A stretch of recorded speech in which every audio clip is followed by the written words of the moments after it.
내 인생이 이렇게 반짝이는 이야기로 채워질 줄 누가 알았을까요? 예순이 훌쩍 넘은 나이에 말이죠. 젊은 시절부터 작은 반찬 가게를 운영하며 세월을 보냈어요. 시장 구석에서 하루하루 아웅다웅 살았답니다. 비가 오나 눈이 오나 뜨끈한 국과 정성 가득한 밑반찬을 만들며 가족을 위해 온 힘을 다했죠. 고단했지만 그래도 소박한 행복은 늘 찾아왔어요. 그런 평범한 삶 속에 드라마 같은 일이 펼쳐질 줄은 정말 꿈에도 몰랐답니다. 어느 날 오후였어요. 찬바람이 옷깃을 스치는 늦가을이었죠. 가게 문을 닫으려던 참에 허름한 옷차림의 할아버지 한 분이 문 앞에 서 계셨어요. 얼굴은 흑빛이었고 쭈글쭈글한 손은 추위에 꽁꽁 얼어 있었지요. 딱 봐도 끼니를 제대로 챙기지 못하고 거리를 헤매는 듯한 모습이었답니다. 어딘가 모르게 지쳐 보이는 눈빛이 내 마음을 아프게 했어요. 할아버지, 괜찮으세요? 어디 불편하신 데라도 있으신가요? 나는 걱정스러운 마음에 따뜻한 국 한 그릇과 함께 밥을 내어드렸어요. 할아버지는 국밥을 허겁지겁 드시더니 갑자기 주머니를 뒤적이기 시작했어요. 아마 밥값을 내려는 것 같았죠. 하지만 할아버지의 주머니에선 아무것도 나오지 않았답니다. 죄송한 표정으로 고개를 푹 숙이는 할아버지의 모습에 나는 나도 모르게 불쑥 말이 튀어나왔어요. 할아버지, 제가 도와드릴게요. 가진 돈은 이게 전부인데 조금이나마 보탬이 되면 좋겠네요. 그 순간 내 지갑에 있던 돈은 40만 원이 전부였습니다. 자식들 등록금이며 생활비를 보태고 나면 늘 빠듯했거든요. 그러나 나는 주저함 없이 그 돈을 할아버지께 건넸어요. 정말이지 그때만 해도 이 작은 선의가 내 인생의 거대한 물줄기를 바꿀 전혀 예상치 못한 이야기의 시작이 될 줄은 상상도 못했습니다. 40만 원은 당시 내게 전 재산과 다름없는 돈이었지요. 내가 건넨 그 돈 한 움큼이 훗날 어떤 엄청난 파도로 돌아올지 나는 그저 까맣게 모른 채 그날 밤 깊은 잠에 빠져들었습니다. 내 평범한 일상이 송두리째 바뀌리라고는 상상조차 할 수 없었지요. 40만 원을 건넨 그날 밤부터 한동안 마음 한구석이 텅 빈 듯 허전했어요. 통장 잔고는 더 바닥이 되었고 한숨이 절로 나왔죠. 하지만 주저앉아 있을 수만은 없었습니다. 제게는 오래전부터 품어왔던 꿈이 있었거든요. 바로 나만의 공예 공방을 운영하는 것이었어요. 오랜 세월 반찬 가게에서 튀김을 튀기고 나무를 묻히며 쌓았던 음식 솜씨도 자랑스럽지만 실은 틈틈이 배운 공예 기술이 늘 내 마음을 설레게 했답니다. 특히 손으로 나무를 깎고 천을 엮어 새로운 작품을 만들어내는 그 순간이 저에게는 가장 큰 행복이었죠. 그래도 여전히 공방을 열기에는 갈 길이 멀었습니다. 반찬 가게를 운영하며 모은 돈은 보증금과 월세를 내고 나니 턱없이 부족했어요. 매달 나가는 생활비는 물론이고 공방에 필요한 재료비와 도구들을 생각하면 아찔했지요. 주변에서는 이 나이에 무슨 새로운 시작이냐, 그냥 반찬 가게나 더 열심히 하라며 만류하는 목소리도 많았습니다. 하지만 포기하고 싶지 않았어요. 억척스럽게 살아온 내 삶의 마지막을 화려하게 장식하고 싶었거든요. 굽히지 않는 나의 열정을 보고 자식들은 용기를 북돋워 주었지만 현실적인 벽은 너무나 높았어요. 그래서 나는 더욱 허리띠를 졸라매야 했습니다. 점심은 도시락으로 대신하고 대중교통 대신 두세 정거장쯤은 걸어 다니며 교통비도 아꼈어요. 그렇게 한 푼 두 푼 모아 공방에 필요한 자금을 마련하려 애썼답니다. 밤늦게까지 공방 도면을 그리고 인터넷으로 온갖 공예 작품들을 찾아보면서 미래를 꿈꾸곤 했죠. 내 손으로 만든 아름다운 공예품들이 사람들의 마음에 작은 위로를 전하는 상상을 하면 고된 하루의 피로가 싹 가시는 듯 했어요. 그러던 어느 날 공예 잡지에서 우연히 작은 공방 하나를 알게 되었습니다. 지역 예술가들 사이에서는 꽤 유명한 곳인데 주로 전통 공예와 현대 미술의 접목을 시도하는 곳이었죠. 새로운 재료나 기술을 배우고 싶다는 생각에 나는 큰 용기를 내어 그 공방을 찾아갔습니다. 공방의 이름은 숲속의 공예. 이름처럼 한적한 길가에 자리한 작은 공간이었어요. 문을 열고 들어서자마자 은은한 나무 향이 나를 감쌌습니다. 아늑하고 따뜻한 분위기가 너무나 마음에 들었죠. 그곳에서 박선우 씨를 처음 만났습니다. 스튜디오 대표라는 그의 첫인상은 조금은 의외였어요. 화려하고 세련된 예술가의 이미지보다는 마치 숲속에서 갓 나온 듯 소박하고 편안한 인상이었답니다. 꾸밈없는 검은색 티셔츠와 편한 면바지 차림이 영락없는 옆집 청년 같았어요. 그는 작업에 몰두하고 있었는데 그의 손끝에서 거친 나무 조각들이 마치 생명을 얻은 듯 섬세하게 다듬어지는 것을 보고 나는 감탄했습니다. 그 순간 나는 저 사람이라면 나에게 진짜 기술을 가르쳐 줄 수 있겠다는 확신이 들었답니다. 저 실례합니다. 제가 공방을 준비 중인데 배울 것이 많아서요. 나는 조심스럽게 말을 건넸습니다. 선우 씨는 살짝 놀란 눈치였지만 이내 온화한 미소로 나를 맞아주었죠. 우리는 공예 재료에 대한 이야기, 나무의 종류, 염료에 대한 이야기, 그리고 공예 철학에 대한 이야기를 한참 동안 나누었습니다. 나는 그에게서 배우고 싶은 것이 너무나 많았습니다. 그는 나를 존중하고 나의 질문에 진심으로 답해주는 사람이었어요. 나이는 한참 어리지만 그의 차분하고 깊이 있는 설명은 내 마음을 편안하게 해주었죠. 며칠 후 나는 그의 공방에서 수강생으로 등록했습니다. 처음에는 젊은 사람들 틈에 섞여 수업을 듣는 것이 어색하기도 했어요. 하지만 선우 씨는 언제나 내 눈높이에 맞춰 설명해주고 나를 격려해 주었답니다.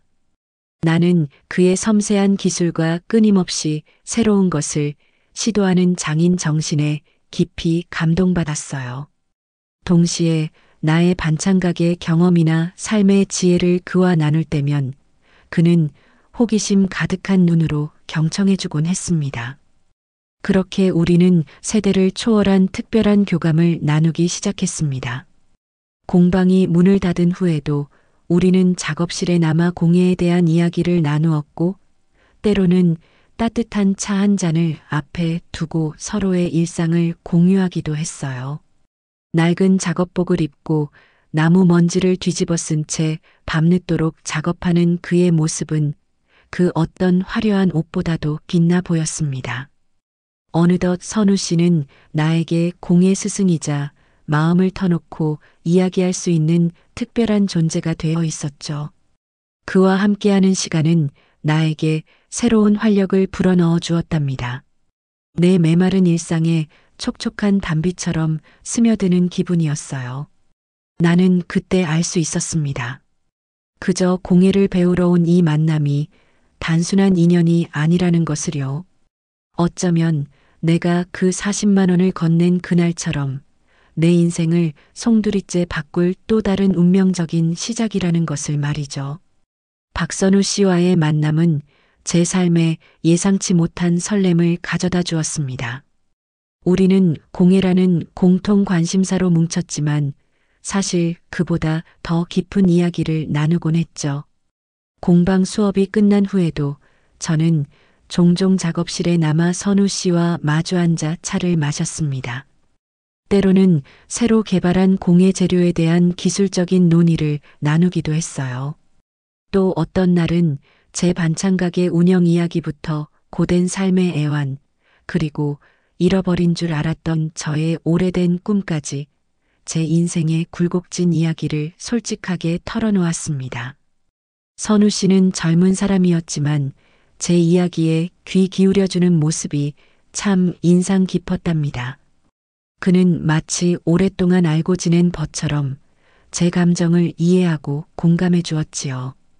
제 지나온 삶의 이야기 속에서 그는 따뜻한 위로와 지지를 보내주곤 했습니다. 가끔은 자신의 어린 시절 이야기나 공예를 시작하게 된 계기 같은 개인적인 이야기도 들려주었어요. 저는 그와의 대화 속에서 오랜만에 느껴보는 따뜻한 연대감에 행복했습니다. 어쩌면 제 인생에 다시는 없을 것 같은 그런 특별한 감정을 느꼈답니다. 그 사람의 소박하고 진실된 모습이 저에게는 가장 큰 매력이었죠. 선우 씨의 조언과 격려 덕분에 저의 공방 준비는 예상보다 빠르게 진행되었습니다. 저는 그에게서 실질적인 조언과 도움을 많이 받았어요. 이제는 제 꿈이 손에 잡힐 듯 가까워진 것 같아 매일매일이 설레는 날들이었답니다. 그렇게 저와 선우 씨의 관계는 깊은 신뢰와 편안함 속에서 조금씩 더 발전하고 있었지요. 서로의 인생에 자연스럽게 스며드는 듯한 느낌이었어요. 나는 낡은 껍데기를 벗고 새로운 나로 거듭나는 기분이었답니다. 그러던 어느 날이었어요. 선우 씨가 저에게 조심스럽게 말을 건넸습니다. 어머니 생신이라 가족 식사가 있어요. 혹시 괜찮으시면 저와 함께 가주실 수 있으세요? 그는 얼굴을 살짝 붉히며 물었죠. 그의 눈빛에는 기대감과 함께 약간의 망설임이 엿보였습니다. 가족 식사라는 말에 제 심장은 쿵 하고 내려앉았어요. 한편으로는 두렵기도 했지만 다른 한편으로는 제 마음속에 피어나는 묘한 기대감을 감출 수가 없었습니다. 저는 망설이다가 그의 제안을 받아들였어요. 하지만 그날 저녁은 제 인생에서 잊을 수 없는 굴욕의 밤으로 기억될 것 같습니다. 그가 말한 가족 식사는 단순한 모임이 아니었습니다. 제가 도착한 곳은 제가 태어나서 처음 보는 고급 레스토랑이었지요. 그리고 그 자리에 모인 사람들은 하나같이 화려하고 위험 있는 모습들이었습니다. 마치 다른 세상 사람들이 저를 쳐다보는 듯 했답니다. 저는 평소 아끼던 옷을 꺼내 입었지만 그들 사이에 섞이니 한없이 초라해 보였어요. 그곳에서 저는 선우 씨의 어머니인 김영자 여사를 만났습니다. 그녀의 눈빛은 마치 날카로운 칼날 같았어요. 저를 위아래로 훑어보는 그녀의 시선 속에는 경멸과 노골적인 비난이 담겨 있었습니다. 김영자 여사는 선우 씨가 나를 새로운 인연이라고 소개하자마자 차갑게 입을 열었지요. 이 나이에 남의 아들한테 감정 팔아서 뭐 하자는 겁니까? 천박하게.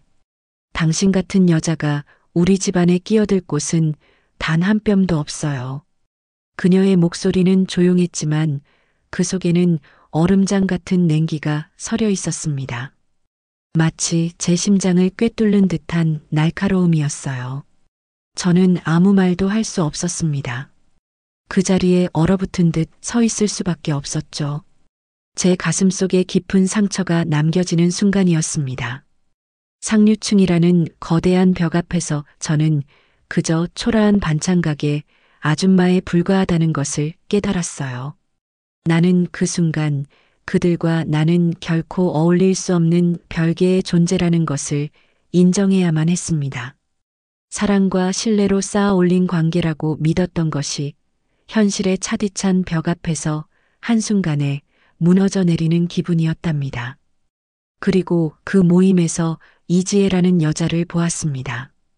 그녀는 김영자 여사 옆에 앉아 저를 비웃는 듯한 눈빛으로 쳐다보고 있었지요.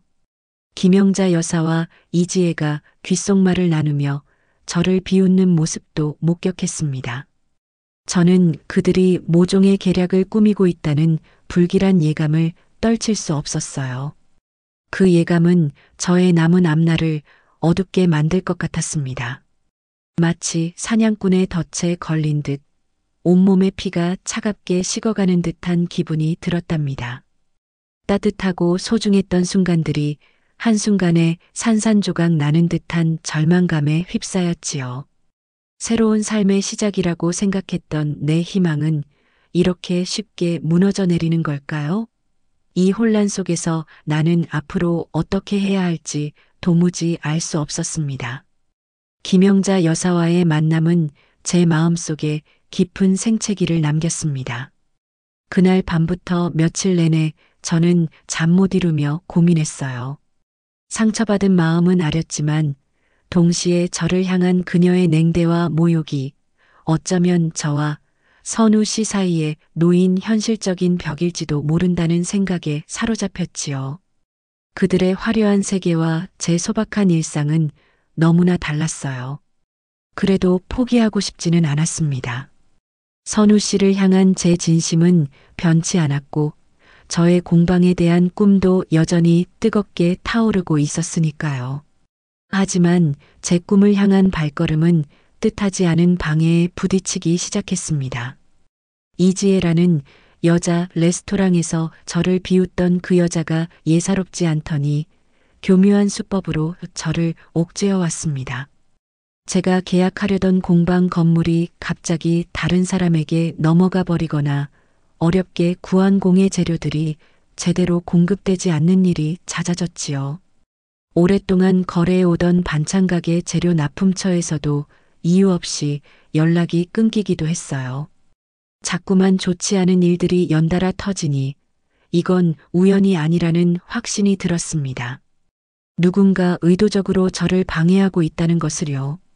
특히 저의 공방에 대한 소문이 악의적으로 퍼지기 시작했습니다. 제가 제대로 된 기술도 없이 그저 선우 씨에게 빌붙으려 한다거나 사업 수완이 없어 망할 거라는 헛소문들이 나돌았지요. 제 딴에는 조용하고 묵묵하게 꿈을 향해 나아가고 있었는데 발목을 잡는 일들이 생겨나니 답답하기 그지없었습니다. 잠시나마 얻었던 평화는 산산조각 났고 저는 다시 삶의 혹독한 현실과 마주해야 했답니다. 선우 씨는 이런 상황을 알아차리고 제게 많은 도움을 주려고 했습니다. 밤낮으로 뛰어다니며 문제 해결을 위해 노력했고 혹시 어머니가 개입된 것은 아닌지 걱정하며 제게 진심으로 미안해했지요. 어머니를 이해해 주세요. 하지만 저는 은하 씨를 믿어요. 이건 분명 잘못된 일이에요. 선우 씨는 언제나 저의 편에 서서 저를 지지해 주었습니다. 하지만 저는 선우 씨가 저 때문에 집안과의 불화가 깊어지는 것을 원치 않았어요. 결국 제가 선택한 것은 모든 것을 혼자 감당하는 것이었습니다. 선우 씨에게는 미안했지만 제가 겪는 어려움이 그에게 더 큰 짐이 될까봐 걱정되었거든요. 그러던 어느 날 김영자 여사는 다시 저를 찾아왔습니다. 이번에는 아예 큰맘 먹고 나왔다는 듯 단호한 표정이었지요. 그녀는 제 눈을 똑바로 쳐다보며 이렇게 말했습니다. 우리 아들 포기해요. 이 돈으로 조용히 사라져요. 그리고는 제 앞에 두툼한 돈 봉투를 내밀었어요. 그녀의 말은 제 자존심을 짓밟는 듯 했습니다. 마치 제가 돈 때문에 선우 씨를 만나는 비열한 사람으로 치부되는 것 같았거든요. 저는 돈 봉투를 거절하며 조용히 말했습니다. 저는 돈 때문에 선우 씨를 만나는 것이 아닙니다. 그리고 저는 제 꿈을 포기하지 않을 거예요. 그녀는 제 태도에 분노하며 더 심한 모욕적인 말을 퍼부었습니다. 그 말을 듣는 순간 제 눈에서는 저도 모르게 눈물이 흘러내렸답니다. 더 이상 이곳에 있을 수 없다는 생각에 저는 급히 자리를 박차고 일어섰어요. 제가 힘든 발걸음을 돌리려던 바로 그 순간이었어요. 뜻밖의 인물이 제 앞에 나타났습니다. 바로 최만식 회장이었죠. 그는 굳게 닫힌 제 공방 문을 밀고 들어왔습니다. 그는 팽팽한 긴장감 속에서 김영자 여사와 이지혜를 싸늘하게 쳐다보았어요. 그리고는 이지혜를 향해 이렇게 말했죠. 자네가 이순애 씨를 괴롭히고 이순애 씨의 공방을 방해하는 배우였군. 그리고 김영자, 당신이 이지혜를 사주한 것도 다 알고 있네. 그의 목소리는 낮고 위엄이 있었지만 그 말 한마디에는 모든 것을 꿰뚫어 보는 듯한 힘이 실려 있었습니다. 저는 그의 등장에 깜짝 놀랐습니다. 그가 어떻게 이 모든 상황을 알고 있는 건지 의아했어요. 최만식 회장은 곧이어 이지혜가 저에게 누명을 씌우고 방해 공작을 벌였다는 결정적인 증거를 내밀었습니다. 그는 이지혜의 부정한 행위가 담긴 서류들을 김영자 여사와 이지혜 앞에 펼쳐 보였어요. 모든 것이 명백하게 드러나는 순간이었지요. 김영자 여사와 이지혜는 얼굴이 새빨개진 채 아무 말도 할 수 없었습니다. 그 모든 계략의 실체가 만천하에 드러나는 순간이었답니다. 최만식 회장님은 그 자리에서 이지혜의 해고를 통보했습니다. 그는 자신의 이름을 더럽힌 이지혜를 용서할 수 없다며 모든 법적인 책임을 물을 것이라고 단호하게 말했지요. 이지혜는 넋이 나간 표정으로 그 자리에 주저앉았습니다. 그녀의 비열한 행위는 그렇게 막을 내렸습니다. 제 결백이 밝혀지고 나서야 저는 가까스로 숨을 돌릴 수 있었습니다. 최만식 회장님의 도움 덕분에 저는 벼랑 끝에 몰렸던 상황에서 벗어날 수 있었지요. 그런데 제 눈에 들어온 최만식 회장님의 모습이 낯설지 않았습니다. 왠지 모르게 익숙한 그의 얼굴을 바라보던 저는 갑자기 머릿속을 스쳐 지나가는 오래된 기억 하나를 붙잡았습니다. 그의 눈빛, 그의 음성, 그리고 왠지 모르게 정이 가는 그 표정이 과거 제가 40만 원을 건넸던 그 할아버지와 너무나도 흡사했습니다. 설마 하는 마음에 저는 숨을 크게 들이쉬었습니다. 그때는 그저 허름한 옷차림의 평범한 노인이라고만 생각했는데 설마 그분이 바로 이 거대한 기업의 최만식 회장님이셨단 말인가요? 온몸에 소름이 돋는 듯한 충격이 밀려왔습니다. 제 눈은 커다랗게 뜨였고 입은 저도 모르게 벌어졌어요. 마치 제가 거대한 이야기의 한가운데 서 있는 듯한 기분이 들었답니다. 40만 원의 씨앗이 이제 저의 인생에서 가장 중요한 연결고리가 되었다는 것을 깨달았지요. 제 삶의 평범한 순간들이 이제는 모두 다르게 느껴지는 신기한 경험이었답니다. 최만식 회장님이 제가 40만 원을 건넸던 바로 그 할아버지였다는 사실은 제 인생에서 가장 충격적인 반전이었습니다. 온몸에 전율이 흐르면서도 한편으로는 믿기지 않는 이 현실에 어안이 벙벙했죠. 저는 마치 영화 속 주인공이 된 듯한 기분이 들었답니다. 상상조차 하지 못했던 진실 앞에 저는 그저 멍하니 서 있을 수밖에 없었습니다. 제 앞에 최 회장님은 더 이상 냉정한 사업가가 아닌 낯설면서도 어딘가 친숙한 얼굴로 저를 바라보고 계셨습니다. 최만식 회장님은 제 표정을 읽으셨는지 차분하고 낮은 목소리로 모든 이야기를 풀어놓기 시작했습니다. 그분의 말씀은 한편의 드라마 같았어요. 몇 년 전부터 당신은 은퇴를 앞두고 사람을 판단하는 진정한 기준이 무엇인지 고민해왔다고 합니다. 돈이나 명예가 아닌 가장 순수한 마음과 진실된 인간성을 가진 사람을 찾고 싶었다는 고백이었죠. 그래서 종종 허름한 차림으로 사람들을 시험하곤 했답니다. 세상이 각박하고 계산적인 것에 지쳐 있었던 당신에게 제가 조건 없이 건넨 40만 원은 단순한 돈이 아니라 인간에 대한 희망 그 자체였다는 것이었지요. 이순애 씨, 그날 당신이 내게 내민 그 40만 원은 내 인생에서 가장 값비싼 보물이었습니다. 당신은 어떤 계산도 없이 그저 도움이 필요한 노인을 지나치지 않고 순수한 마음으로 손을 내밀었지요. 나는 당신의 그 진심을 잊을 수 없습니다. 그리고 그 순간 나의 시험은 성공했습니다. 그분의 말씀은 제 가슴을 뜨겁게 울렸습니다. 제가 생각 없이 건넸던 작은 선의가 그렇게 깊은 의미를 지니고 있었다니 저는 한동안 말을 잇지 못했습니다. 부끄러움과 함께 이루 말할 수 없는 감격이 밀려왔죠. 제 작은 행동이 한 사람에게 그렇게 큰 희망이 될 수 있다는 사실에 저는 가슴이 벅차올랐습니다. 이야기는 거기서 끝나지 않았습니다. 최만식 회장님은 깊은 한숨을 내쉬며 또 다른 운명적인 인연을 말씀하기 시작했어요. 사실 이순애 씨를 처음 본 순간부터 어딘가 익숙한 느낌이 들었습니다. 특히 당신의 눈이 그랬죠. 그리고는 놀라운 이야기를 이어갔습니다. 수십 년 전 당신이 사업 실패로 모든 것을 잃고 깊은 좌절에 빠져 있을 때 누군가에게 생명의 은혜를 입었다는 것이었지요.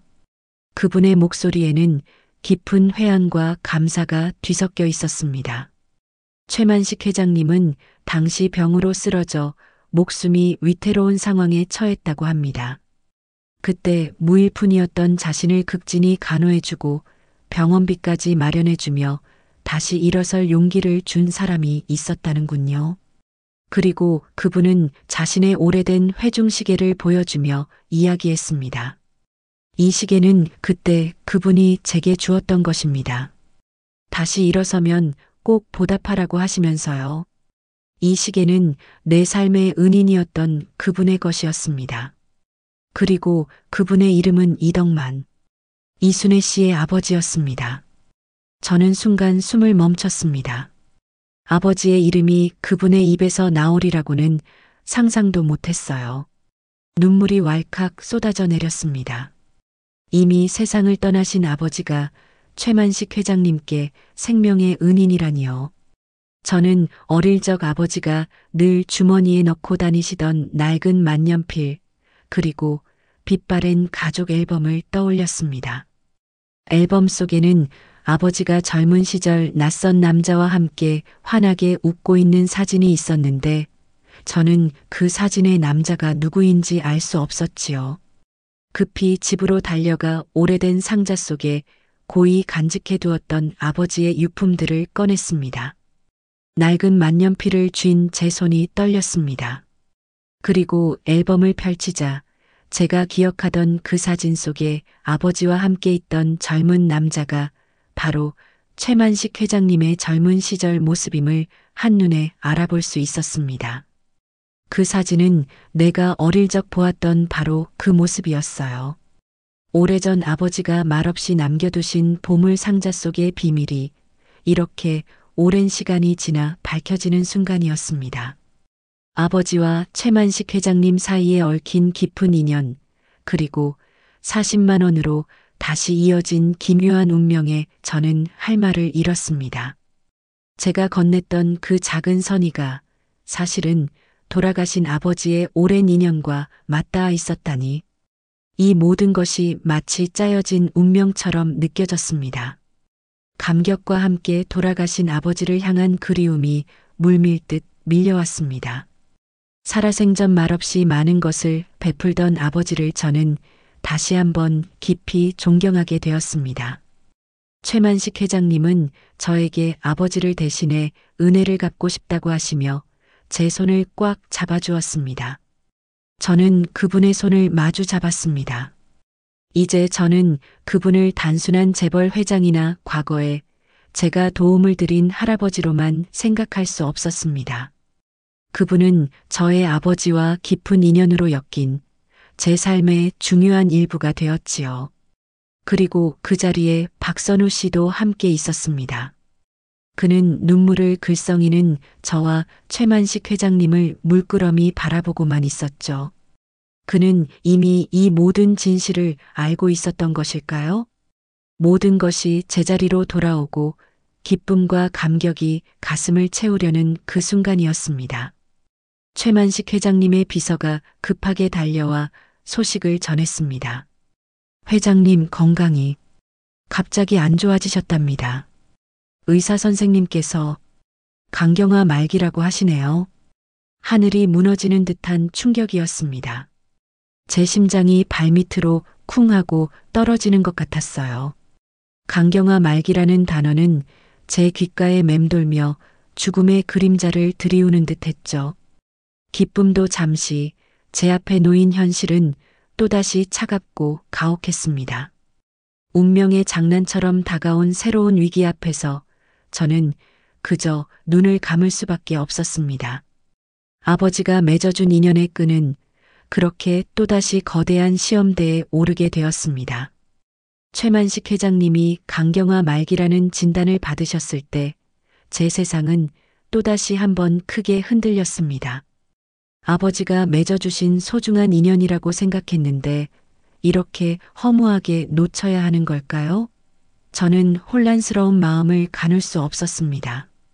당장간 이식 수술을 받지 않으면 생명을 보장할 수 없다는 의사의 말은 제게 너무나도 무겁게 다가왔지요.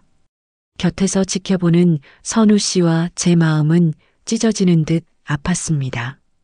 말기라는 말이 뼈아프게 제 마음을 짓눌렀어요.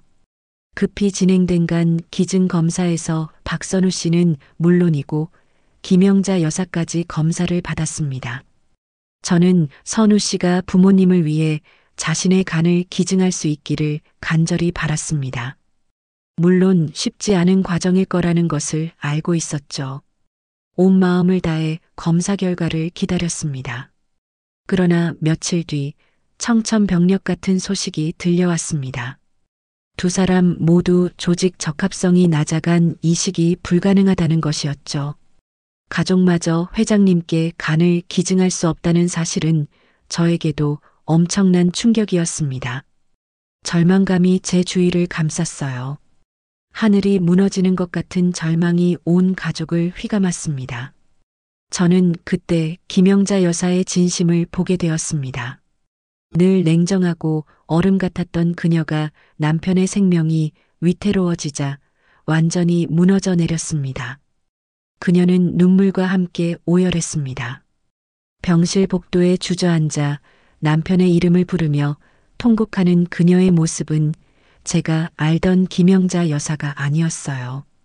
그 누구보다 강하고 도도했던 그녀가 한순간에 약하고 처절한 여인이 된 모습은 저에게도 깊은 동정심을 불러일으켰습니다.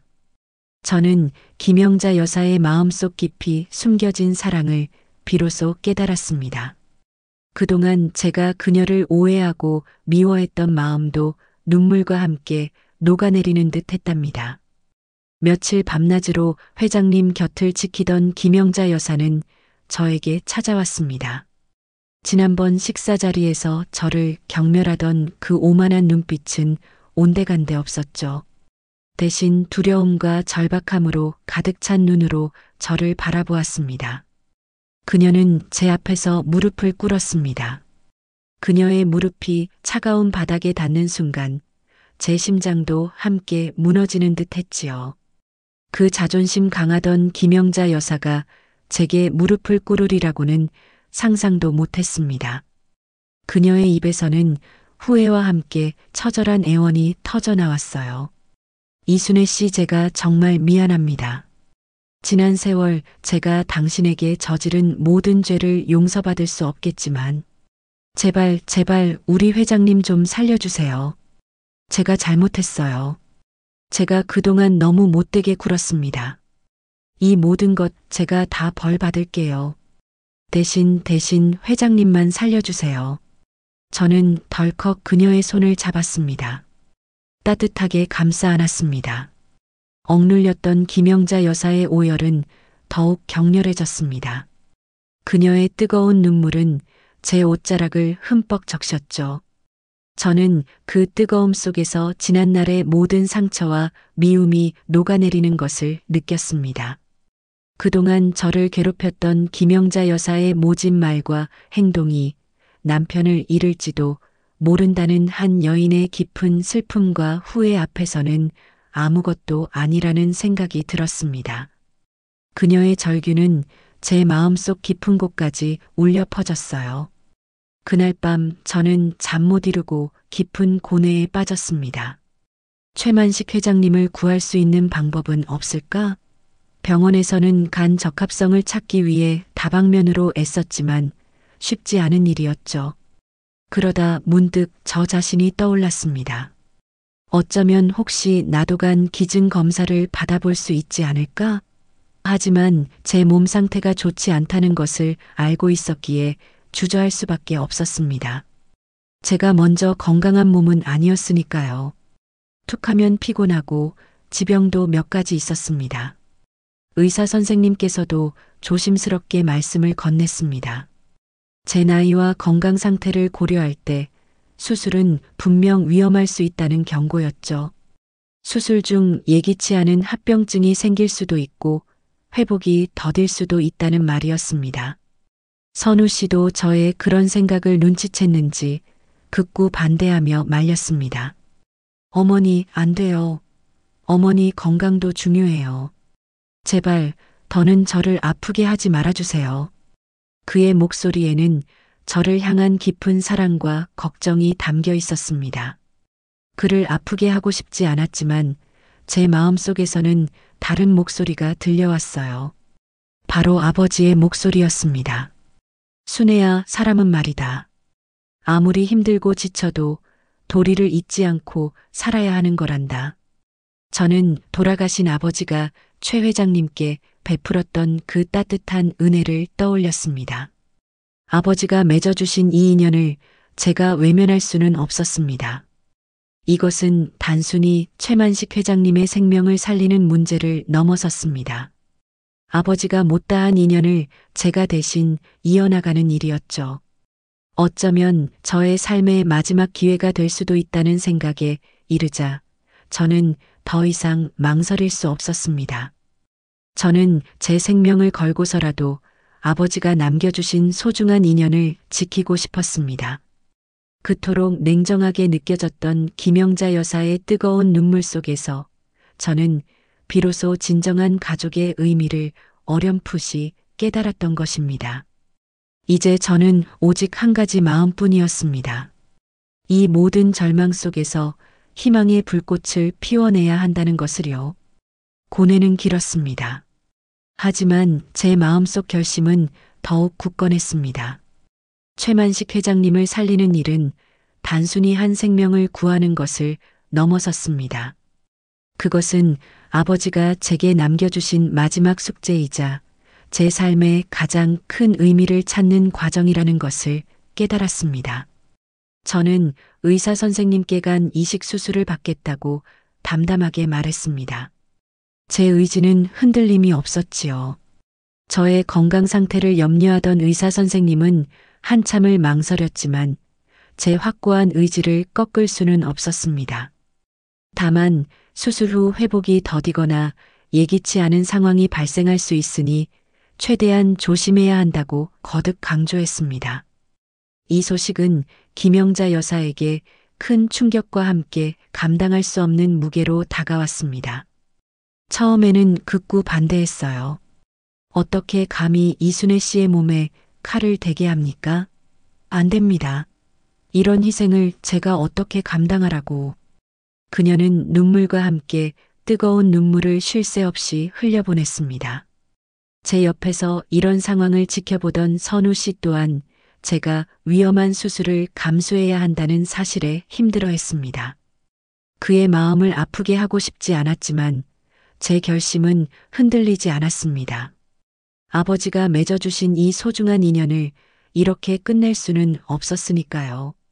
수술날이 다가올수록 저는 마음을 더 단단히 먹었습니다. 한편으로는 두려움도 있었지만 이 수술이 단순히 제 몸의 일부를 떼어주는 것이 아니라 제 삶의 모든 미움을 지워내고 새로운 관계를 시작하는 과정이라고 생각했습니다. 수술 전날 밤 저는 수많은 생각에 잠겼습니다. 김영자 여사가 제게 퍼부었던 모진 말들, 상류층의 벽 앞에서 느꼈던 좌절감, 그리고 저를 향한 선우 씨의 변함없는 사랑까지 모든 기억들이 주마등처럼 스쳐 지나갔습니다. 이제 모든 것을 용서하고 사랑으로 거듭나야 한다는 결심이 제 마음속을 가득 채웠습니다. 마침내 수술 당일 아침이 밝았습니다. 수술실로 향하는 침대에 몸을 뉘인 채 저는 박선우 씨의 손을 꼭 잡았습니다. 그는 제 옆에서 떠나지 않고 저를 지켜주었죠. 그때 김영자 여사가 숨가쁘게 뛰어와 제 침대 곁에 섰습니다. 그녀의 눈은 밤새 울었는지 퉁퉁 부어 있었지만 그 속에는 이전의 냉정함은 찾아볼 수 없었습니다. 대신 제 손을 붙잡는 그녀의 손길에서 따뜻한 온기가 느껴졌어요. 이순애 씨, 제가 정말 미안합니다. 지난 세월 당신에게 했던 모든 행동들이 저의 교만함과 오만함 때문이었습니다. 돌이켜보니 제가 얼마나 어리석고 덧없는 것에 매달려 살았는지 깨달았습니다. 이제는 제 잘못을 진심으로 뉘우칩니다. 이 은혜 평생 잊지 않겠습니다. 제발 무사히 돌아와 주세요. 그녀는 고개를 숙여 제 손등에 눈물을 떨구었습니다. 그리고는 저를 향해 진심으로 사과했습니다. 이제 그녀의 사과 속에는 비난이나 경멸이 아닌 진정한 뉘우침과 저를 향한 깊은 존경심이 담겨 있었습니다. 그녀의 눈물을 본 순간 제 마음속에 남아있던 모든 앙금들이 눈 녹듯 사라지는 것을 느꼈습니다. 그 모든 고통의 순간들이 이제는 아득한 옛날 이야기처럼 멀어져 갔죠. 저는 고개를 숙인 김영자 여사의 손을 가만히 감싸잡았습니다. 그리고 조용히 말했어요. 괜찮습니다. 어머님, 이미 다 괜찮아요. 이제 저희는 한 가족이 될 테니까요. 제 말이 끝나자마자 그녀는 흐느끼기 시작했습니다. 그 눈물은 단순한 슬픔이 아니라 용서받았다는 안도감과 새로운 시작에 대한 희망의 눈물 같았어요. 선우 씨도 그런 어머니와 저를 바라보며 조용히 눈물을 훔쳤답니다. 이 순간 저희 세 사람은 비로소 진정한 가족의 끈으로 이어진 듯 했습니다. 오랜 갈등과 오해가 해소되는 감정의 클라이맥스를 저는 온몸으로 느꼈습니다. 길고 긴 수술이 성공적으로 끝났다는 소식이 들려왔을 때 가족 모두는 안도의 한숨을 쉬었습니다. 저는 회복실에서 천천히 눈을 떴습니다. 옆 침상에는 최만식 회장님이 평화로운 얼굴로 잠들어 계셨죠. 그분의 얼굴에는 새로운 생명을 얻은 듯한 평온함이 서려 있었습니다. 제 몸은 다소 지쳐 있었지만 마음만은 그 어느 때보다 가볍고 따뜻했습니다. 회복하는 데는 예상보다 오랜 시간이 걸렸습니다. 매일같이 찾아오는 통증과 약해진 체력은 저를 힘들게 했지만 가족들의 따뜻한 보살핌과 선우 씨의 지극한 간호 덕분에 저는 조금씩 기력을 되찾을 수 있었습니다. 며칠 후 최만식 회장님과 저는 함께 병원 복도를 걸으며 천천히 회복의 시간을 가졌습니다. 나란히 걷는 우리를 바라보는 선우 씨와 김영자 여사의 눈빛에는 이전과는 비교할 수 없는 깊은 사랑과 감사가 담겨 있었죠. 특히 김영자 여사는 이제 저를 보면 먼저 다가와 따뜻하게 말을 걸고 제 건강을 세심하게 챙겨주었습니다. 아침마다 건강식을 챙겨다 주거나 함께 병원 정원을 걷자고 먼저 권하기도 했어요. 저를 향한 그녀의 변화된 모습은 저와 선우 씨의 관계를 더욱 단단하게 만들어 주었답니다. 그야말로 모든 것이 역전된 새로운 관계의 시작이었습니다. 비 온 뒤에 땅이 더 굳어지듯 우리 가족은 더 끈끈하고 따뜻한 유대감을 갖게 되었습니다. 제 생명을 건 희생이 이렇게 눈부신 관계의 회복을 가져다 줄 줄은 꿈에도 몰랐던 일이지요. 수술 후 최만식 회장님과 저는 빠른 속도로 회복했습니다. 하루하루 몸의 기력을 되찾으면서 저는 제게 주어진 두 번째 삶을 어떻게 의미 있게 살아갈지에 대해 깊이 생각하게 되었어요. 저의 옆에는 언제나 박선우 씨가 있었고 김영자 여사는 이제 저를 친딸처럼 살뜰히 보살펴 주었지요. 그녀의 따뜻한 눈빛과 자애로운 미소를 보면서 저는 관계의 기적이라는 것을 온몸으로 느끼게 되었답니다. 우리의 갈등은 완전히 눈 녹듯 사라지고 이제 우리는 서로에게 없어서는 안 될 존재가 되었어요. 최만식 회장님은 병상에서 회복되시자마자 제게 아주 중요한 제안을 하셨습니다. 이순애 씨, 당신은 재벌가 사람이 아니라도 어떤 경영학자보다 더 깊이 있는 삶의 지혜와 뛰어난 사업 수완을 가지고 있습니다. 당신의 반찬가게 경험과 사람을 대하는 진심은 우리 회사에 꼭 필요해요. 박 이사와 함께 우리 회사를 다시 일으켜 세워주십시오. 저는 갑작스러운 제안에 처음에는 큰 부담감을 느꼈습니다. 내가 과연 대기업을 이끌 수 있을까? 오랫동안 작은 반찬가게만 운영하던 제가 감히 강산 전통식품이라는 거대한 회사의 중요한 역할을 맡는다는 것이 꿈만 같았죠. 하지만 최만식 회장님의 진심과 눈빛 속에서 저를 향한 깊은 신뢰를 읽을 수 있었습니다.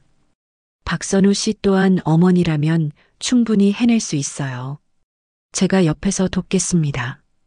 라며 저를 전적으로 지지해 주었답니다. 그의 눈빛은 저에게 해낼 수 있다는 무언의 격려를 보내는 듯 했습니다. 그렇게 저는 용기를 내어 새로운 도전을 시작했습니다. 저는 강산 전통식품이라는 거대한 회사의 새로운 활력을 불어넣는 중요한 역할을 맡게 되었습니다. 반찬가게를 운영하던 저의 소박한 경험이 과연 큰 회사에서 통할까 싶었지만 회장님과 선우 씨는 제 의견에 귀를 기울여 주었답니다. 저는 저의 공예에 대한 열정과 오랜 시간 반찬가게를 운영하며 쌓았던 고객과의 소통 노하우, 그리고 소상공인의 눈높이에서 본 시장의 흐름을 접목시키려 노력했습니다. 그동안 전통식품이라는 이름으로 묵묵히 명맥만 이어오던 회사는 제 아이디어와 박선우 씨의 젊은 감각, 그리고 최만식 회장님의 노련한 지원 아래 빠르게 변화하기 시작했습니다. 우리는 먼저 시니어 계층의 소비 트렌드를 분석했습니다. 저와 비슷한 연배의 시니어들이 어떤 음식을 선호하고 어떤 방식으로 소비하는지 직접 발로 뛰며 조사했죠. 그 결과를 바탕으로 새로운 제품 개발에 착수했습니다. 단순히 전통만을 내세우는 것을 넘어 현대인의 입맛과 생활 방식에 맞춘 건강하고 간편한 전통식품들을 선보였어요.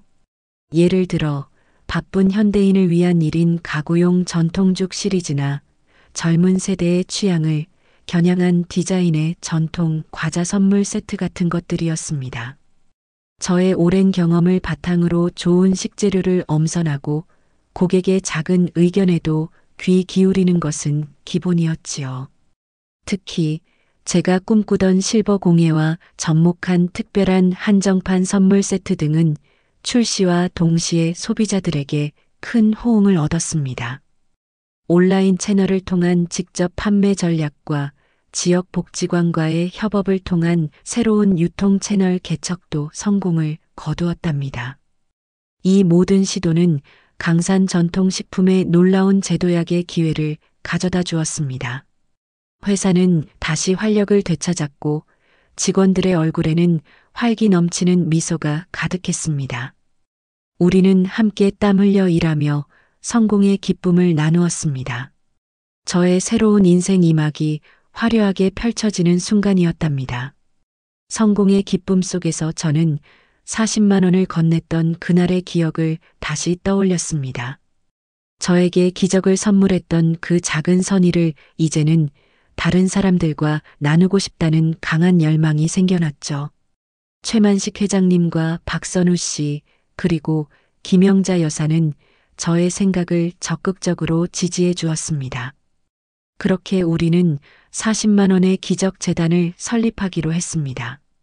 재단은 저처럼 어려운 형편에서도 꿈을 잃지 않는 이웃들을 돕는 것을 목표로 삼았어요. 재단 설립 첫 해, 우리는 폐지 줍는 일을 하며 어렵게 생계를 이어가던 한 70대 어르신을 만났습니다. 그분은 젊은 시절 능숙한 손기술로 가구를 만들던 장인이었습니다.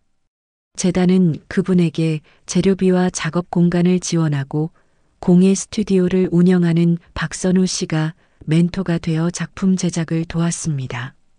어르신이 만든 손수레 모양의 소품들이 입소문을 타면서 온라인에서 큰 인기를 얻었고 그분은 40만 원의 기적 재단의 첫 번째 성공적인 시니어 창업자로 이름을 알리게 되었습니다. 이처럼 재단은 시니어들의 숨겨진 재능을 발굴하고 그들이 오랜 시간 쌓아온 기술과 경험이 사회에 다시 활력을 불어넣을 수 있도록 돕는 데 초점을 맞추었답니다. 김영자 여사는 재단의 이사장을 맡아 활발하게 활동하기 시작했습니다. 그녀는 과거 저를 괴롭혔던 그 날카로웠던 눈빛 대신 이제는 따뜻한 온정과 봉사 정신으로 가득 찬 모습을 보여주었어요. 재단 행사에서 직접 시니어들을 찾아가 따뜻하게 손을 잡고 그들의 어려움을 경청하는 그녀의 모습은 많은 사람들에게 깊은 감동을 주었답니다. 이제 그녀는 더 이상 저의 오만했던 시어머니가 아니라 진정으로 저의 든든한 가족이자 사회에 선한 영향력을 끼치는 소중한 동반자가 되어 있었습니다. 40만 원의 기적재단은 설립 후 빠르게 성장했습니다. 작고 소박했던 나의 40만 원은 이제 수많은 사람들의 꿈을 지지하고 응원하는 거대한 희망의 씨앗이 된 것이었죠. 저는 재단의 활동을 통해 나 혼자만의 성공이 아닌 모두가 함께 행복해지는 성공의 진정한 의미를 깨달았습니다. 제 인생의 가장 큰 어려움 속에서 시작된 작은 선의가 이렇게 많은 사람들에게 희망을 전하고 저에게는 새로운 삶의 이유를 선물해 주었다는 사실에 저는 깊은 감사와 행복을 느꼈습니다. 강산 전통식품의 제도약과 40만 원의 기적재단의 성공적인 활동으로 바쁜 나날을 보내던 중에도 저는 제 개인적인 행복 또한 소중히 갖고 나갔습니다. 박선우 씨는 언제나 제 곁에서 저를 지지해주고 힘든 순간에는 든든한 버팀목이 되어 주었죠. 우리는 서로의 눈빛만 봐도 마음을 읽을 수 있는 사이가 되었습니다. 제 손을 잡는 그의 손길에서는 따뜻한 위로와 흔들림 없는 사랑을 느낄 수 있었답니다. 이 나이에 다시 누군가와 함께한다는 것은 상상조차 하지 못했던 일이었지요. 우리는 많은 사람들의 축복 속에 조촐하고 아름다운 혼례를 올렸습니다. 두 번의 결혼은 제게 완전히 다른 의미로 다가왔습니다. 첫 번째 결혼이 세상의 일반적인 기대와 의무감에서 시작되었다면 선우 씨와의 결혼은 제 삶의 모든 아픔과 경험을 품고 새로운 시작을 하는 진정한 의미의 완성이라는 생각이 들었습니다. 그의 어머니인 김영자 여사도 이제는 저를 친딸처럼 아껴주었습니다. 오히려 미안한 마음에 저를 더 살뜰히 챙겨주는 그녀를 보며 저는 진심으로 그녀를 저의 가족으로 받아들이게 되었죠. 저희는 이제 진짜 한 가족이 되었습니다. 명절마다 우리는 최만식 회장님 댁에 모여 푸짐한 밥상을 함께 나누곤 했습니다. 온 가족이 한자리에 모여 웃음꽃을 피우는 그 시간은 제게 가장 소중한 순간이었죠. 식탁에는 제가 만든 반찬들과 강산 전통식품의 신제품들이 가득했습니다. 최 회장님은 제 손을 잡고 우리 이순애 회장 덕분에 회사가 이렇게 다시 살아났어라며 늘 저를 칭찬해 주셨답니다. 김영자 여사는 이제 그런 회장님의 옆에서 인자한 미소로 고개를 끄덕이며 저를 자랑스럽게 바라보았지요. 그럴 때면 우리는 꼭 40만 원 이야기부터 가족 모두가 함께 이룬 40만 원의 기적재단의 성공 스토리를 되새기곤 했습니다. 처음 40만 원을 건넬 때의 에피소드, 김영자 여사의 오해와 모욕, 이지혜의 계략, 최만식 회장님과 아버지의 인연 가리고 위험천만했던 간 이식 수술까지 그 모든 이야기들은 이제 웃음과 감동이 뒤섞인 추억으로 자리 잡았습니다. 제가 던진 40만 원의 작은 씨앗이 이렇게 거대한 사랑과 희망의 나무로 자라날 줄은 꿈에도 몰랐던 일이지요. 저는 평생을 바라왔던 따뜻하고 온전한 가족의 사랑을 60이 넘어 비로소 온전히 느끼게 되었습니다. 자식들과의 관계도 더없이 돈독해졌고 며느리와 사위 그리고 손주들도 이제 선우 씨의 가족들과 어우러져 한데 뭉쳐 행복한 대가족을 이루었답니다. 더 이상 불안과 고난이 아닌 진정한 행복과 평화가 제 삶에 가득 찾아온 것이었죠. 매일 아침 눈을 뜰 때마다 저는 이 모든 것이 꿈인가 생시인가 싶을 정도로 벅찬 감동에 휩싸입니다. 늦은 밤 남편 박선우 씨와 마주 앉아 차를 마실 때면 우리는 종종 서로의 손을 맞잡고 말없이 미소를 짓곤 합니다. 그 미소 속에는 지난 세월의 고통과 인내, 그리고 현재의 충만한 행복이 모두 담겨 있었어요. 제 삶은 이제 더 이상 고통과 희생으로 점철된 이야기가 아니었습니다. 오히려 저는 한층 더 깊어진 지혜와 사랑으로 가득 찬 아름다운 한 권의 책이 된 것 같았습니다. 제가 시작한 작은 반찬 가게가 이렇게 큰 공방이 되었듯이 저의 삶도 이렇게 크고 풍요로운 이야기가 될 줄은 상상조차 할 수 없었지요. 저는 이제 매일매일이 기대되고 설렙니다. 사랑하는 사람들과 함께 만들어갈 새로운 내일이 늘 저를 기다리고 있기 때문입니다. 제 나이 68, 저는 이 모든 이야기를 여러분에게 들려드리고 있습니다. 혹자는 제 삶을 기적이라고 부르기도 합니다. 40만 원의 작은 돈이 저의 인생을 송두리째 바꾸고 저에게 거대한 부와 따뜻한 가족을 선물해 주었으니까요. 그러나 저는 알고 있습니다. 진정한 기적은 그 돈에서 비롯된 것이 아니라는 것을요. 돌이켜보면 제가 마주했던 수많은 어려움 속에서도 저는 한결같은 마음을 잃지 않으려 노력했습니다. 때로는 냉대와 모욕에 상처받고 때로는 절망의 문턱에서 좌절하기도 했습니다. 하지만 그 모든 순간에도 저는 사람에 대한 믿음을 포기하지 않았습니다. 도움이 필요한 이에게 작은 손길을 내밀었고 오해와 미움 속에서도 진심을 다하려 애썼지요. 그리고 그런 저의 마음이 결국 기적을 만들어낸 것이 아닌가 하는 생각이 듭니다. 진정한 기적은 바로 계산하지 않고 내어주었던 그 작은 선의였습니다. 또한 그 선의를 통해 제가 새롭게 얻게 된 가족이었죠. 피 한 방울 섞이지 않았지만 그 어떤 혈연보다 끈끈한 사랑과 존경으로 뭉쳐진 저의 새로운 가족이야말로 제가 이룬 가장 위대한 기적입니다. 이제 저는 제 옆에서 따뜻하게 웃어주는 남편 박선우 씨와 저를 자랑스럽게 바라보는 최만식 회장님과 김영자 여사를 보며 매일매일 행복합니다. 우리 가족은 40만 원의 기적 재단을 통해 또 다른 이들에게 희망을 전하고 있지요.